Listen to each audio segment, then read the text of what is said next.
Ready? So once you've established internally how best to manage... Sorry, mate. I'm okay now. You were so earnest.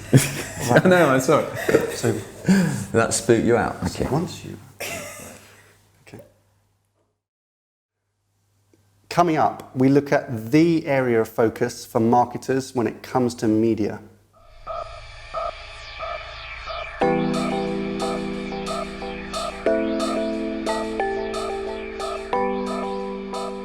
Hello and welcome to IDCom's Media Snack episode 37. So what is that area of focus? It's talent. Yep. And today we're going to review how the best brands structure themselves internally and the implications of that on their media agency partners. Yeah, indeed. All coming up on today's Media Snack in just the time it takes to eat a sandwich. Okay, so talent, media talent. Yes. Why is that so important? Because it has a massive impact on media performance. Organising, structuring and motivating talent in the right way has a huge effect on the performance of your media investment. Yeah. We see it when we conduct media reviews. Yep. Generally, the differentiator between a successful agency in the final stages and one that perhaps doesn't make it that far is the quality of the talent that they are putting on the business. Yeah. And it has a massive impact. Yeah. And it's something we dug into. We'd spoken before on a Media Snack. I think it's when we were in Cannes, so this is like a month or so ago. We revealed that we'd published our global media talent report, this beautiful thing, which you can access on our website. And that was looking at the capability or the talent within both client organizations and their agencies. That's right, yeah. And so let's just remind ourselves, what were the kind of key headlines, do you think, that the most interesting I think findings from that? I mean, the thing that struck me most significantly was that on the whole, advertisers believe that they have internally the capabilities to fulfill their current marketing needs. Now, that was the agency community disagreed massively to that. So 70% of the people that responded to our survey indicated they didn't believe that currently marketing organisations had the right capabilities to manage media properly. Yeah. And that kind of reflects, I think, some of the findings that the A&A report had and some of the guidelines that came through a couple of weeks ago. I mean, some of those, I mean, I think also the other thing was that the report flagged that there was a bit of a gap in sentiment, wasn't there? Because clients broadly thought that they had the right skills and capabilities, in terms of talent, but their agencies were saying, no, we don't think you do, and that you're going to have to kind of make some investment or build resources for the future. I mean, we talked about last week the A&A guidelines that were published last week, week before. And in that, they make very kind of explicit suggestions on what marketing organisations need to do in terms of media talent. I mean, just to remind ourselves, I mean, one of the big statements was that most advertisers lack the infrastructure, staff, and financial resources to manage some of the challenges around media. That's kind of interesting. So that's a big call out. We found that obviously in our reporting.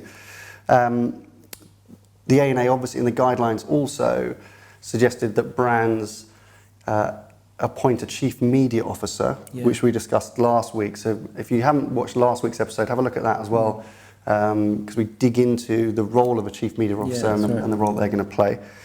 And the other thing that I think related to talent, which came out of the guidelines, which again we entirely agree with, is this idea that you commit to the A&A call it a continuous program of media education. So continuous improvement, which is kind of one of our watchwords, isn't it? It's about taking control back, right? I mean, we've talked about, marketeers bringing control of media governance back in-house. And I think that was the sentiment of the report and something that we are championing as well. And it's reflected in the findings that we've come from our survey as well. And So I think that's going to be a key focus. And as we talked about, the best brands do it really well. So the brands that see media truly as a lever for growth have structured themselves in a way that allows them to provide guardianship internally for media, whilst allowing their agency partners to do the work in the best way that they possibly can. Right, so we like to talk about how to be the best client, and that's what the advice that we give to our clients, how to be the best media client you can be. So given that, what should be the obsession on talent? What should be the focus on talent if you want to be the best media client? I think it's probably 3 or 4 things that we've found consistent in the best kind of media operations within the advertising community. The first is securing a mandate for media governance. The second is ensuring that you've got the right resources to manage those capabilities and improve those capabilities on an ongoing basis.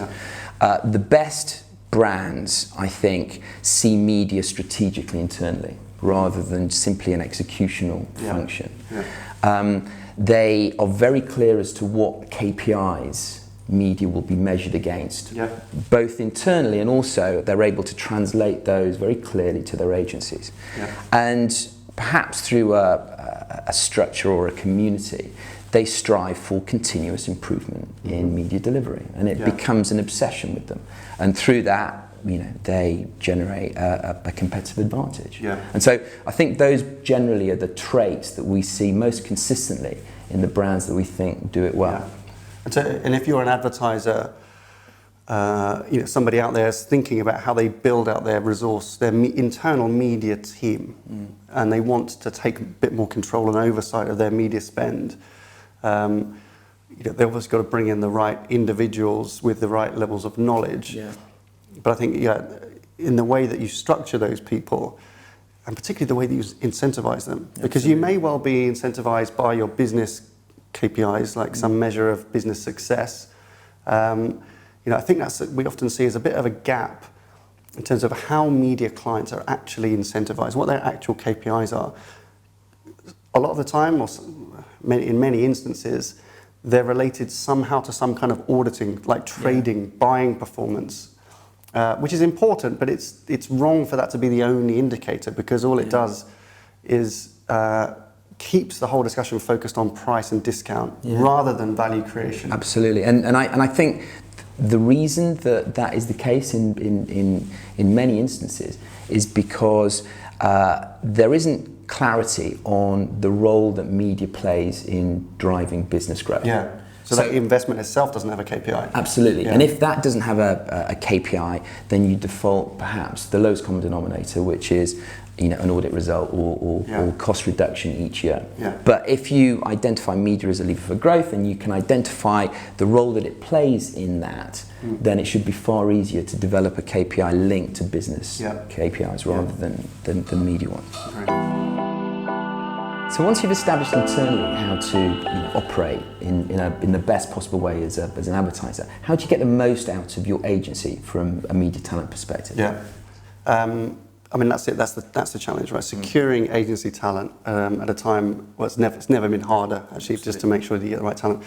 But it comes down to being really clear what you want, and if you can describe, as an advertiser, as a client to the agency, if you can describe really clearly the service that you want them to fulfill, which comes back to that having a clear KPI, then you can work collaboratively with that agency for them to put the right talent on your business.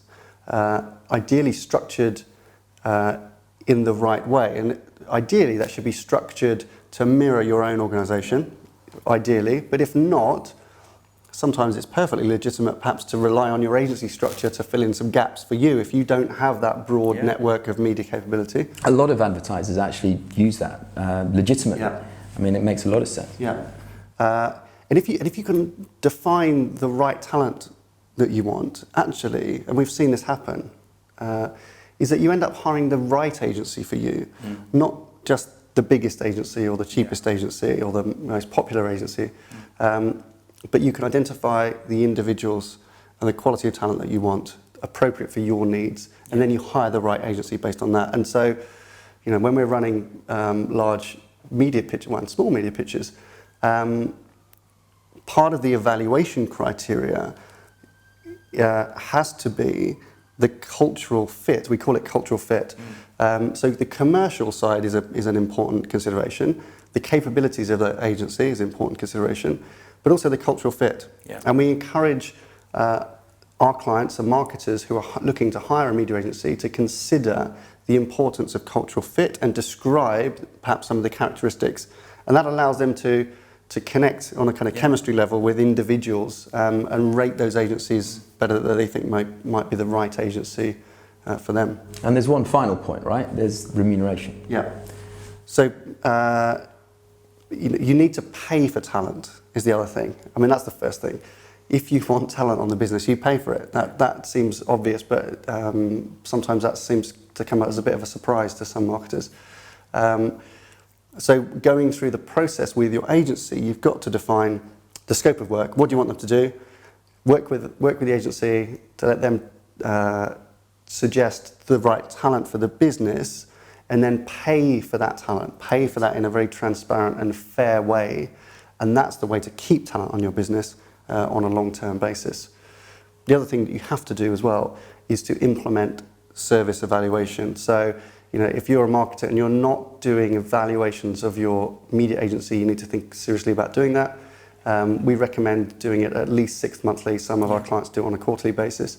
And ideally that should be 360. So it's really good to actually listen to the agency, because that can help you understand how you can be better and how your talent can be better on a long-term basis. And if I'm a media director, I'd actually want to be internally KPI'd on the performance that the agency is rating on me and my team. I mean, how better way of being in a partnership with your agency than having your own internal KPI linked with the work that you do together? Yeah. And we even had one client who agreed to a forfeit if their own evaluation fell below a certain threshold. They had to throw a party for the agency.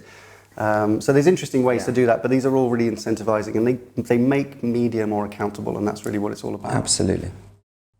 So the final thing to mention when it comes to talent, we showed you the report that we've produced, which we'll link to the download on. And we wanted to flag up that in September in London, we are hosting another event. It's a marketers only event, so it's closed to anybody else if you're not an advertiser. And it is invitation only, but it's a panel discussion around media talent. Yes, it is. We've got a brilliant set of panelists. We've got a very senior marketeer representing the advertiser community. We've got a global head of talent and culture from one of the big agency networks. We've got a very high-profile executive search specialist, and we've got a stakeholder from LinkedIn who are going to be hosting the event. Yeah, so LinkedIn have very kindly agreed to host us. Obviously, talent is right up their street, and they're renowned global experts on talent, so their input on that will be really interesting.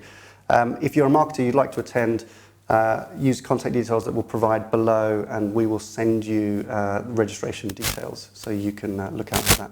Okay, that's it. That's all for this week. Please subscribe to be updated of the next Media Snack. Bye for now. Have a good weekend.